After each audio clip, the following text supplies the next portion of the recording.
Halo sahabat Epscape dan Eps Gizi, perkenalkan aku Tessa Yolanda, salah satu tutor Epscape Indonesia.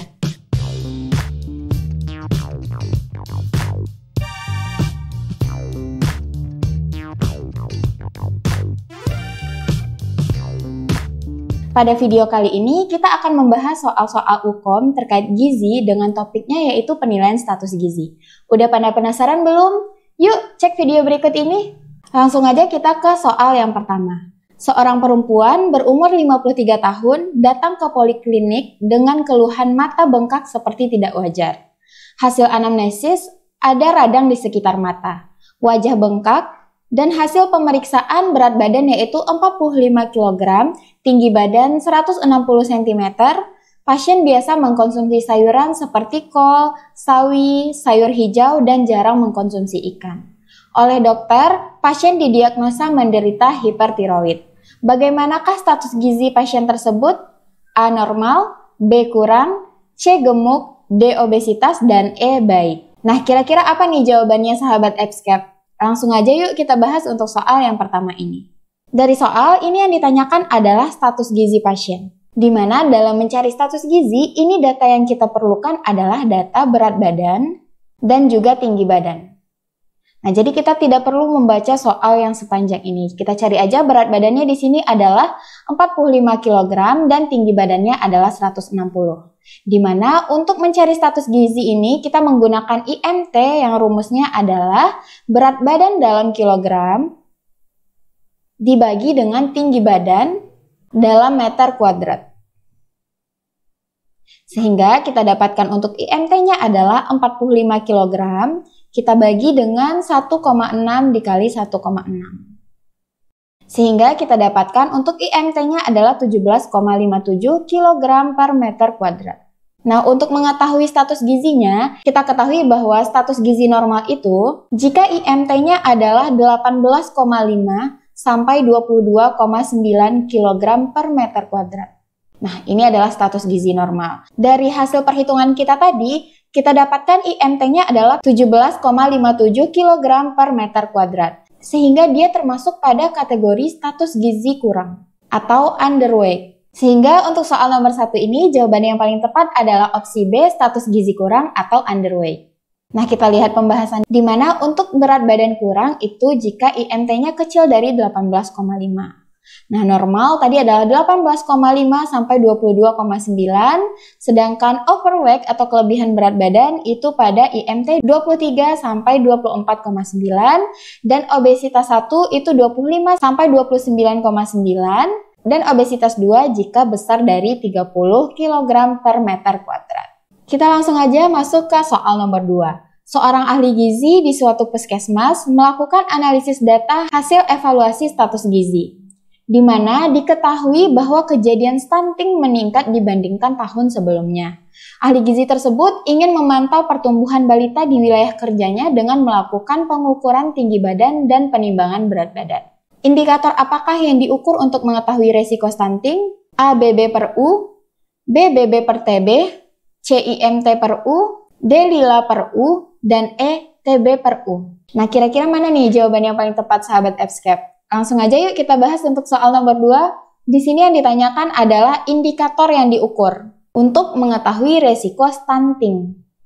Nah, stunting ini adalah resiko pendek pada balita, di mana untuk mengetahui pendek dari seorang balita itu kita akan mengukur tinggi badannya. Jadi untuk opsi A ini kurang tepat karena dia di sini indikatornya adalah berat badan. Dan untuk opsi D, Lila per U juga salah karena di sini bukan mengukur menggunakan tinggi badan. Dan yang menggunakan tinggi badan adalah BB per TB, IMT per U, dan TB per U. Kita bahas mana opsi yang paling tepat. Di sini untuk mengetahui stunting itu kita butuhkan adalah data tinggi badan menurut umur. Nah, indikator ini diklasifikasikan menjadi status gizi sangat pendek, normal, dan juga tinggi. Jadi yang paling tepat untuk soal nomor 2 ini adalah opsi E, TB per U. Nah, kenapa BB per TB juga salah? Karena BB per TB ini dia menggambarkan status gizi buruk, gizi kurang, normal, dan juga obesitas. Untuk IMT per U ini dia juga menggambarkan status gizi dari status gizi kurang, normal, gemuk, dan juga obesitas. Sehingga opsi yang paling tepat untuk soal nomor 2 adalah tinggi badan menurut umur, yaitu opsi E. Kita masuk ke soal nomor 3. Seorang anak laki-laki umur 15 bulan ditimbang di suatu posyandu. Hasil pengukuran diketahui berat badan adalah 7,4 kg dan tinggi badan yaitu 74,1 cm. Dengan plotting Z-score, BB menurut umur yaitu -3 standar deviasi, tinggi badan menurut umur adalah -2 standar deviasi, dan BB per TB yaitu -3 standar deviasi sampai dengan -2 standar deviasi. Apakah status gizi anak tersebut menurut indeks BB per U? Langsung aja kita bahas untuk soal nomor 3. Di sini yang ditanyakan adalah status gizi berdasarkan indeks BB per U, di mana berat badan menurut umur ini akan menggambarkan status gizi balita berdasarkan dengan berat badan sangat kurang, berat badan kurang, normal, dan berat badan lebih. Nah, berat badan sangat kurang ini jika Z-score-nya berada di bawah -3 standar deviasi.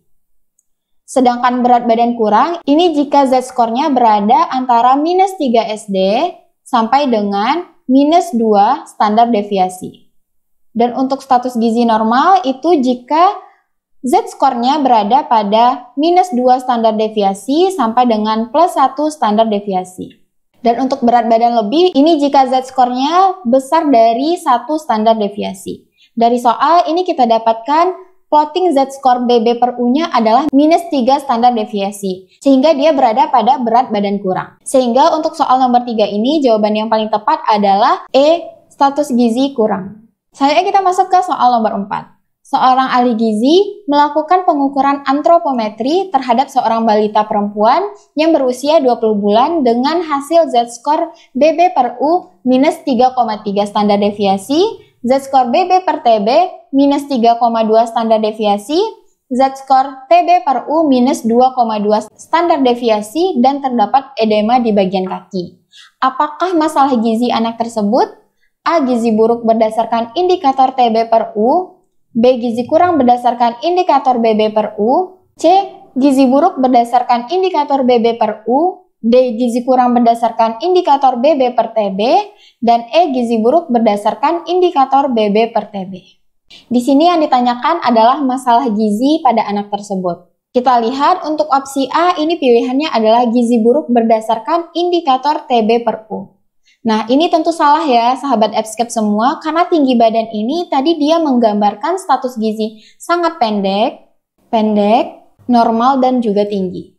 Nah, untuk BB per U ini dia menggambarkan status gizi sangat kurang, normal, dan lebih. Nah, kita lihat di sini untuk BB per U-nya yaitu -3,3 standar deviasi. -3,3 standar deviasi ini berada pada status gizi sangat kurang.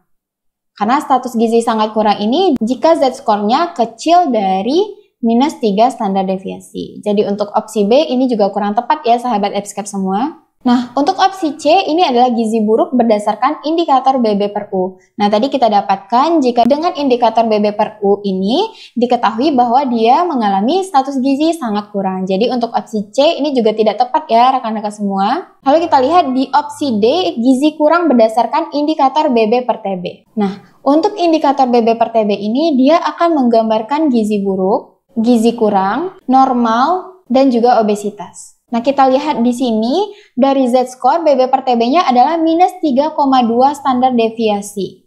Sehingga ini termasuk pada kategori gizi buruk karena gizi buruk ini dikategorikan jika Z-score-nya kecil dari -3 standar deviasi. Jadi untuk opsi D ini tidak tepat ya sahabat EBSCAP semua. Jadi jawaban yang paling tepat untuk soal nomor 4 ini adalah opsi E, gizi buruk berdasarkan indikator BB per TB. Selanjutnya kita masuk ke soal yang terakhir. Seorang ibu hamil diketahui kehamilannya berusia 10 minggu datang ke posyandu dengan keluhan pusing, mual, muntah, dan mata berkunang-kunang.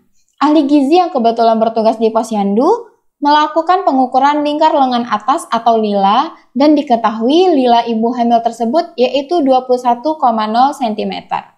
Berdasarkan hasil pengukuran lila, ibu hamil tersebut mengalami masalah gizi, A. Kekurangan energi kronis, B. Anemia, C. Gaki, D. Kekurangan energi protein, dan E.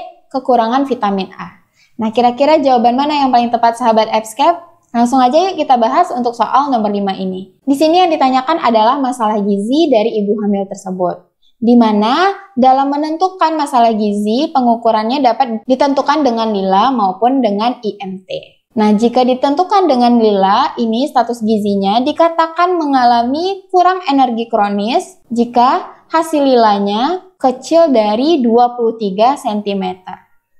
Nah, di sini kita ketahui hasil lilanya yaitu 21,0 cm, sehingga untuk soal nomor 5 ini jawabannya yang paling tepat adalah opsi A, kekurangan energi kronis. Nah, itu dia tadi pembahasan soal kita pada video kali ini. Jangan lupa untuk like, komen, dan subscribe channel YouTube Abscape Indonesia. Dan sampai bertemu di video-video selanjutnya. Assalamualaikum warahmatullahi wabarakatuh.